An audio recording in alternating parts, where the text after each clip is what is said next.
Еуропаға дейін шапқыншылық жорықтарын жасап, әлемнің жартысын бағындыра білген Шыңғыс ханның ұлы Моңғол империясы туралы жазылған жазба дерек көздер саны аз емес.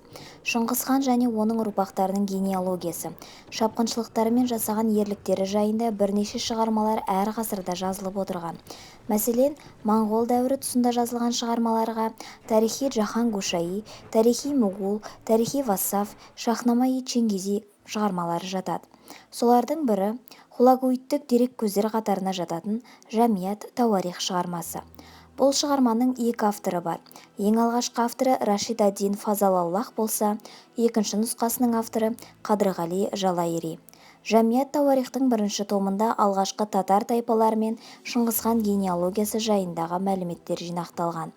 Қадырғали Жалайыри шежіресі Рашид ад-Дин жазбасының көшірмесі емес.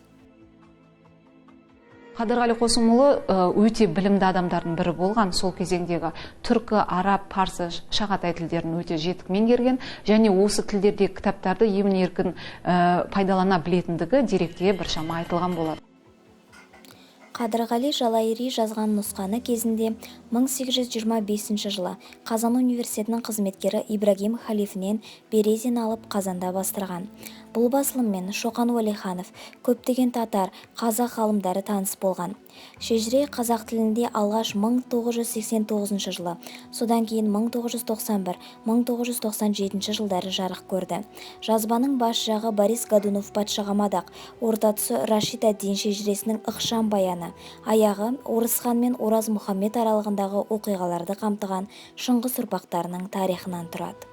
Ораз Мұхаммедтің кім екендігін көрсету үшін Қадырғали Жалайыр өзінің кітабын жазады. Бір қызығы, әлі күнге дейін ғылымда бұл кітаптың алғашқы үш беті жоғалып кеткен, белгісіз болған. Соның кітаптың аты, толық аты қазірге дейін беймәлім. Бірақ алғашқы зерттеген ғалымдар Березин бұны түгел мазмұнымен танып шыққаннан кейін оның аты жылнамалар жинағы болу керек. Немесе Жамиат Тауарих, орысша сборник летописи, қазақша жылнамалар жинағы деп былай шартты түрде атады.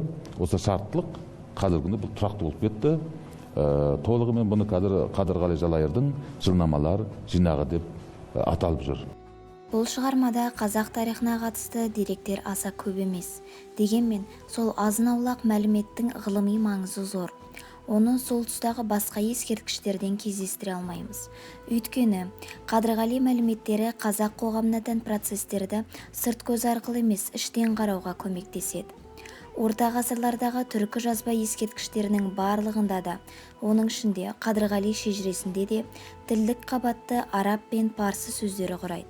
Сонымен қатар мұнда моңғол сөздері және некен-саяқ Қытай тілінің элементтері кездеседі. Шығармада қолданылған араб сөздерінің дені дерексіз ұғым атаулары.